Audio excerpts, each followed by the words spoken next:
मोदी देरहानायनि थाखाय BJP निफ्राय 3 मान्थनि थाखाय फ्रि रिसार्ज नोंथांमोना मोनगोन ना मोनाखै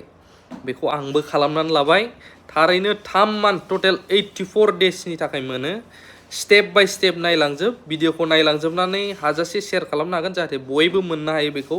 माब्रै मोनो एनी सिम जिअ एयारटेल BSNL वोडाफोन आइडिया गासिबावबो मोननो हागोन कार्डबो मोनबावबायसो नै आं देखायलांगोन दायो स्क्रिनाव नोंथांमोना नायनो हागोन प्रसेसा बोरै हयथ' आं सानो नोंथांमोनाबो लिंकखौ मोनखाबाय गोबां लोगोफ्रा हरदों खायफा गोनो गोथो जागासिनो दं मोनमारो ना मोनमारा बोरै मोनगोन थ' आं नोंथांमोननो कारेक्ट बोरैहाय रिसार्जखौ सोनांगौ आं प्रसेसखौ खिथालांनि नायग्रोदो भइस डाबिं माने आं डाइरेक्ट स्क्रिन रेकर्डिंआवनो बुंनानै भइस रेकर्ड जाखाबाय आं खिथालांगासिनो दङ फ्रि रिसार्ज मोदीनिफ्राय BJP देरहानायनि थाखाय 3 मान्थनि थाखाय एनी सिम कार्ड नोंथाङा फ्रियावनो रिसार्ज मोननो हागोन थ' बोरै गोबाङा बिदि लिंक हरगासिनो दं नै गोबाङा मोनदों जानांगौ बेखायनोसो लिंकखौ हरदों थ' आं नोंथांमोननो देखायगोन बावहाय बियो थारैनो माब्रै मोनमारो रिसार्जखौहाय 3 मान्थनि थाखाय नों जिअ लादोंब्लाबो वोडाफोन लादोंब्लाबो बा एयारटेल लादोंब्लाबो बा नोङो जिखुनु सिमानो लाया मानो नों बाव मोनगोन BSNL बाबो बेफोरबायदि थ' बाव क्लिक खालामसै लिंकआवहाय डाइरेक्ट क्लिक खालामबाय क्लिक खालामनाय लोगो लोगो बाव नै फैजेनखाबाय मोदीनिफ्राय BJP फ्रि रिसार्ज योजना बेसे मोजां ओमफ्राय बावहाय activate your 3 month recharge for free now activate खालामनानै लादो मोनथारसिगोन नै कमेन्टफ्राबो नायनो हागोन thank you lord I have got 3 month free recharge थ' बेखायनो नै बावहाय मा मोनगोन नै होखानाय दङ Jio Airtel Vodafone BSNL get free recharge मिडलाव दङ बेखौ सेरदो लडिं जाबाय नै प्रसेसिं पार्सेन्ट खारदों थेंक्स वी अलरेडि चेक जाबाय नै थ' आंना नाम्बारा जिअ नालाय जिअ दं नोंथांमोना बेलेगबा नै सेलेक्ट खालामनो हागोन वोडाफोन आइडियाजों टाइप जाबाय नालाय मोनसेया एयारटेल मोनसे BSNL थ' आंना जिअ नालाय जिअ थाथों नाम्बारखौ क्लिक खालामसै दाना नोंथांमोनाबो गावबागाव नाम्बारखौ क्लिक खालामनांगोन बोरै मोनगोन बेखौ 3 मास गाहामनि 600000 आंनाथ' नाम्बारा बिदि नालाय नाम्बारखौ थुजोबबावला आं होमबाबो हाबफैगोन आंनाव नोंथांमोना नायबायल' था मोनबा नाम्बार होबाय आं ओमफ्राय नै प्रसेसिं जाबाय नै आरो खारबावबाय पार्सेन्टआ 100% जाबाय एक्टिवेटिं योर 3 मान्थ फ्रि रिसार्ज नै दाना मोनसे खामानि दंबावो मा खामानि थिनखो नाय र' नैबे पार्सेन्टआ कमप्लिट जागोन बावहाय दङ BJP फ्रि रिसार्जनि गाहायाव congratulation you have got free recharge for 3 months congratulation होबायानो नै साबायखर नोंथाङा बा आं 3 मान्थनि रिसार्जखौ मोनखाबायानो how to activate free recharge बोरैहाय एक्टिवेट खालामगोन बेखौ दाना मोनसे कन्डिशन दंबावो बे जाहैबाय नाम्बार 1 आव दङ to activate the free recharge click on the green WhatsApp button below and share this offer on WhatsApp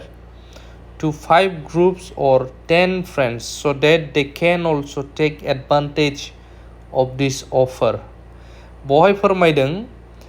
मोनबा ग्रुपाव शेयार खालाम नङाबा ग्रुपाव शेयार खालामनो हायाबा मोनसे खरि 10 जन लोगोफोरनो शेयार खालामनांगोन होमबानो बे रिसार्जआ हाबबाय ओमफ्राय 2 नाम्बाराव लिरबा दं only after sharing you will be able to go to the next step due to which your free research will be activated for 84 days बबिदि लिरदों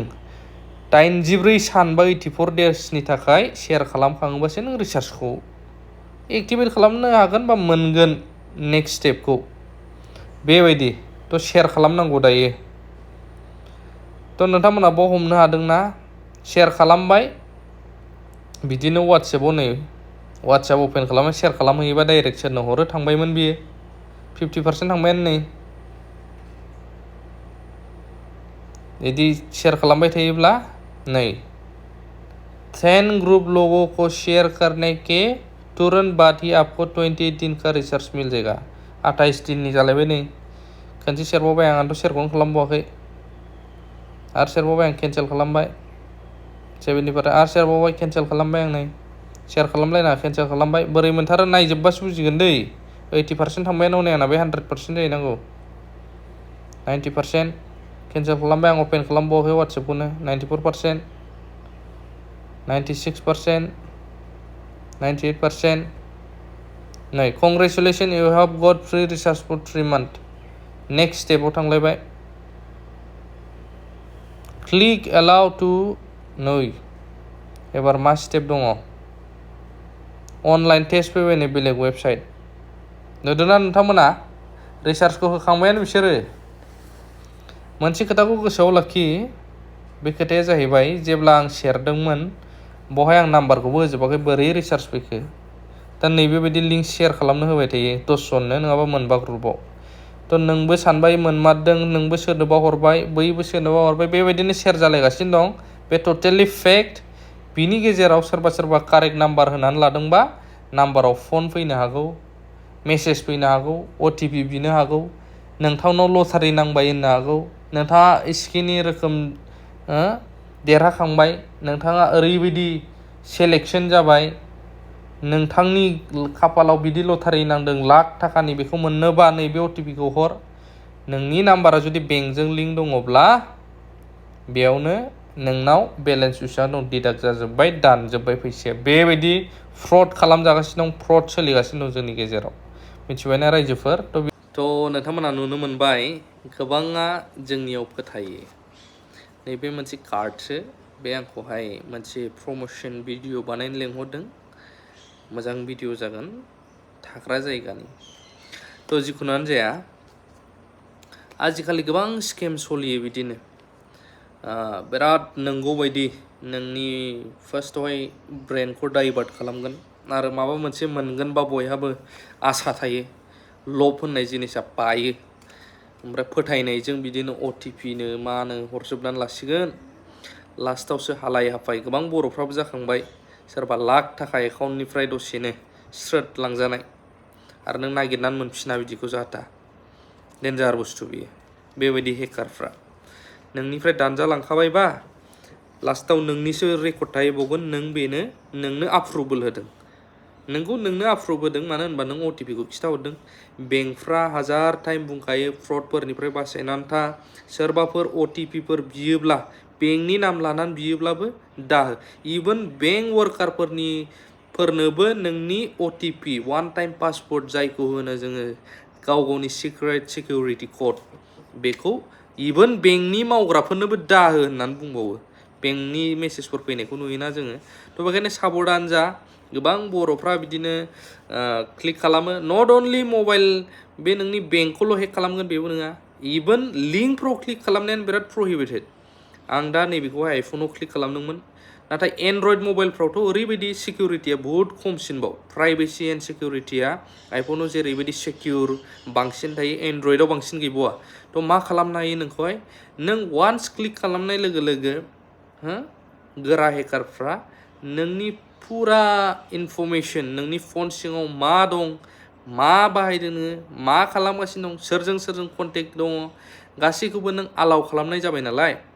माने बिसोरनो पारमिसन होनाय जाबाय नोंखौ गासैखौबो नायजोबनो हायो हेक खालामनो हायो नों पात्ताबो मोननाय नङा नोंनाव मेसेजबो फैनाय नङा नटिफिकेसनबो फैनाय नङा जे नोंनि फना नोंनिबाबो नोंनि फना बेलेगा कन्ट्रल खालामगासिनो दङ इभेन IMEI नाम्बारखौ मोनोब्लानो सासे मानसिनि फनफोरखौ कन्ट्रल खालामनो हायो अब्ला बे नों लिंकआवनो क्लिक खालामबावबाय अब्ला बे मोनसे भाइरास टाइपबो सोनानै हरनो हायो जे नोंनि फनखौ टटेलि कन्ट्रल खालामनो बेखायनो जों साबधान जानाया गाहाम जोंनि बर'फ्रा गोबां समाव गोबां थगायजायो गोबां लुथिनानै लांजायो नैबिनि थाखाय आं भिडिअखौ बानायदों हाजासे शेयार खालामनो हागोन गोबांनाव बे लिंकआ शेयार जालाबायगासिनो दङ आंनावनो इभेन दासिमाव 60-70थासो लिंक बुहुत माने फंबायफोर बिनानावफोर बिब' सोमोन्दो जानाय गोबां हरबाय आरोना रिसार्ज मोनो आरो क्लिक खालामदों खिन्थु रियेलिटिया बेसो नङाब्ला रियेलिटि मोनबा रिसार्ज मोनोमोनबा आं 600000 नाम्बार होलाबायनायावनो बे रिसार्जआ आप्रुभ जाबाय होननानै खिथानाय नङामोन इयर नाम्बार नङाबा year enter number has been रं नोंनि थुनाय नाम्बारा गोरोन्थि बा रं होननानै देखायगौमोन अब्ला बे डाइरेक्टलि फेकखा जों बेयावनो मिथिनो हायो आरोना शेयार खालामनो हागोन थेंक इउ भेरि माच फर वाचिं लाभ इउ अल